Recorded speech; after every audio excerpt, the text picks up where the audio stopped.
Video അവസാനം വരെയും കാണുക, നിങ്ങളുടെ അഭിപ്രായം പറയുക എന്നതിലുപരി ഇതിനെതിരെ നിങ്ങൾക്ക് എങ്ങനെയൊക്കെ പ്രതികരിക്കാൻ പറ്റും അങ്ങനെയൊക്കെ പ്രതികരിക്കണം എന്നുള്ളതാണ് പറയാനുള്ളത്. മലപ്പുറത്ത് അശ്ലീല വീഡിയോകൾ വിൽപ്പന നടത്തിയ യുവാവ് അറസ്റ്റിൽ. ചുങ്കത്തറ സ്വദേശി സഫ്വാനാണ് പിടിയിലായത്. ടെലിഗ്രാം വഴി കുട്ടികൾ ഈ ഒരു ന്യൂസ് കണ്ടിട്ടുണ്ടാവുമല്ലോ. ഈ ഒരു ന്യൂസ് വരുന്നതിന് മുമ്പ് കഴിഞ്ഞ ദിവസം എന്റെ കാസറ്റ് ഹക്കീം ഒരു വീഡിയോ ചെയ്തിട്ടുണ്ടായിരുന്നു. അതിന്റെ മുമ്പത്തെ ദിവസം ഈഗിൾ സ്റ്റോറി ഇട്ടിട്ടുണ്ടായിരുന്നു. ഈഗിള് മിനിയാന്നൊരു സ്റ്റോറി ഇട്ടിട്ടുണ്ടായി. ഇന്ന് ലാസ്റ്റ് ഒരു വീഡിയോയും ഇട്ടിട്ടുണ്ട്. അതിൽ കൃത്യമായിട്ട് സ്ക്രീൻഷോട്ട് സഹിതം കൊടുത്തിട്ടുണ്ട്. വെറും 15 വയസ്സ് മാത്രം പ്രായമുള്ള മക്കൾക്കാണ് ഇത്രയും സെക്ഷൽ ഫ്രസ്ട്രേഷൻ വെച്ച് നടക്കുന്നതെന്ന് ആലോചിക്കുമ്പോൾ ഒരിക്കലും ആ മക്കൾ വാടി ഞാൻ ഇങ്ങനെയാണെന്ന് വെച്ച് വരുന്നതല്ല. ഏതെങ്കിലും ഇതുപോലെ സെക്ഷൽ ഫ്രസ്ട്രേഷനിൽ അടങ്ങി ജീവിക്കുന്ന ഏതെങ്കിലും ഒരുത്തൻ കൊണ്ടെത്തിച്ചതായിരിക്കും ഈ മക്കളൊക്കെ. ഈഗിൾ ഇപ്പോഴെന്നല്ല, കുറെ നാളുകൊണ്ട് ഈഗിൾ ഇതിനെതിരെ സംസാരിച്ചുകൊണ്ടിരിക്കുന്നതാണ്.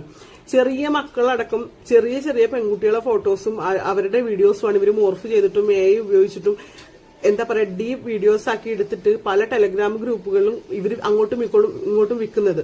ഒരു കൂട്ടം സെക്ഷൽ ഫ്രസ്ട്രേഷൻ കൊണ്ട് നടക്കുന്ന ചെന്നായിക്കൾ എന്ന് വേണമെങ്കിൽ ഇവരെ പറയേണ്ടി വരും. അപ്പൊ നമ്മൾ പറഞ്ഞു സോഷ്യൽ മീഡിയയിൽ നിങ്ങൾ നിൽക്കുന്നത് കൊണ്ടല്ലേ അതിൽ ഫോട്ടോസ് ഇടാതെ ഇരുന്നിട്ടുണ്ടെങ്കിൽ ഇങ്ങനെയുള്ള കാര്യങ്ങൾ നടക്കുമെന്നുള്ളത്. അതൊരു തെറ്റായ ധാരണയാണ്. സോഷ്യൽ മീഡിയയിൽ വീഡിയോസ് ഇടുന്ന ഫോട്ടോസ് ഇടുന്നവരുടെ മാത്രം ഫോട്ടോസ് അല്ല ഇവരിത് എടുക്കുന്നുള്ളത്.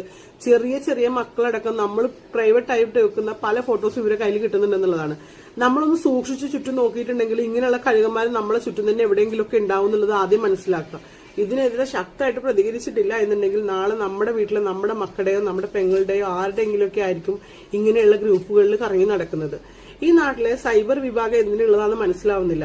അതോ ഇങ്ങനെയുള്ള കേസുകൾ നിരന്തരം നടക്കുന്നതുകൊണ്ട് അത് നെവർമെന്റ് ആക്കിയോ ഇതാണോ ഇത് വലിയ വിഷയമുള്ള കാര്യമല്ല എന്നാണ് ഇവർ വിചാരിച്ചിരിക്കുന്നതെന്നും അറിയില്ല. നമ്മൾ ഇതിനെതിരെ നന്നായിട്ട് പ്രതികരിച്ച് ഇവർക്ക് പ്രഷർ കൊടുത്താൽ മാത്രമാണ് ഇവരിത് ഗൌരവമായിട്ട് എടുക്കുകയും ഇതിന് വേണ്ടി എന്തെങ്കിലുമൊക്കെ ചെയ്യുള്ളൂ. അതിന് നമ്മൾ തന്നെ മുന്നിട്ടിറങ്ങി അതിന് പ്രതികരിക്കണം എന്നുള്ളതാണ്.